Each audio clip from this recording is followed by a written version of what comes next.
안녕하세요. 매일 새로운 정보를 드리는 채널 보상가배상TV입니다. 다들 아실 겁니다. 우리나라는 통상적으로 이 교통사고나 손해배상 시 사망에 대한 위자료를 1억으로 책정하고 있다는 거. 근데 이게 위자료가 1억이라는 거지 총 손해배상금은 1억이라는 게 아닙니다. 제가 여러 번 설명드렸었죠. 우리가 총 손해배상금에는요, 즉 교통사고 합의금에는 이 사망에 대한 위자료 1억하고 장례비 그리고 일 못하는 기간, 그 기간 동안의 총 일실수입 100% 그걸로 산정이 되는 거죠. 근데 일반적인 교통사고 같은 경우에는요, 사망에 대한 위자료가 1억이지만 저희가 최근 진행한 사건 2개에 대해서 제가 알려드리면요, 음주운전으로 피해를 당한 피해자의 위자료를 저희가 2건 다 1억 5천을 청구했었는데요. 2건 전부 판결 또는 화해 공고 결정이 되었습니다. 이는 실제로 2017년 3월부터 서울중앙지법 교통사고 산재 실무위원회에서 진행한 교통사고 위자료 산정 기준 조정 논의를 통해서 음주운전이나 이 뺑소니 사고 시 위자료를 1억에서 1억 5천 최대 2억까지 상한하는 방안을 발표를 했었고요. 다만 이 가중 사유가 매우 중대한 사안에 같은 경우에는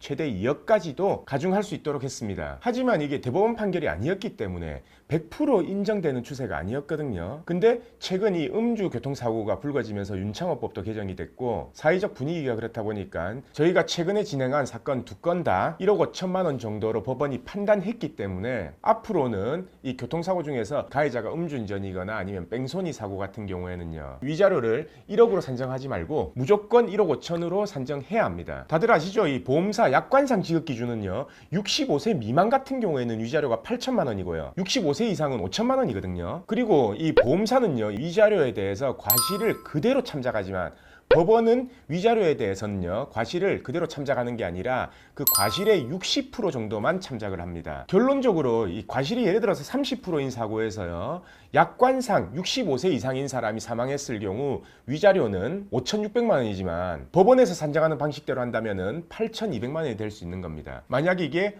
음주운전 피해자라면 위자료가 1억 5천만 원이 산정이 되죠. 근데 과실이 예를 들어서 30%다. 그러면 법원에서는 그 과실의 60%만 참작하기 때문에 결국은 18%만 참작한다는 거거든요. 그래서 결국 위자료는 1억 2,300만 원이 될 수 있는 겁니다. 이 음주운전 피해자나 뺑소니 운전 피해자는 보험사가 합의금을 제시한다고 해서 덜컥 합의를 하지 마시고 위자료는 1억 5천만 원 기준에서 산정을 해야 된다. 그래서 합의금이 훨씬 더 많아질 수 있다. 이 부분을 생각하시고 감안하셔서 꼭 본인이 계산을 해본 다음에 아니면 전문가를 통해서 계산을 해본 다음에 합의를 하는 게 좋을지 소송을 하는 게 좋을지 그 실익을 꼭 계산해 보시길 바랍니다. 자, 그럼 오늘 방송은 여기까지 하고요. 내일도 새로운 주제를 가지고 오겠습니다. 오늘 방송 끝까지 봐주신 구독자분들 감사드립니다.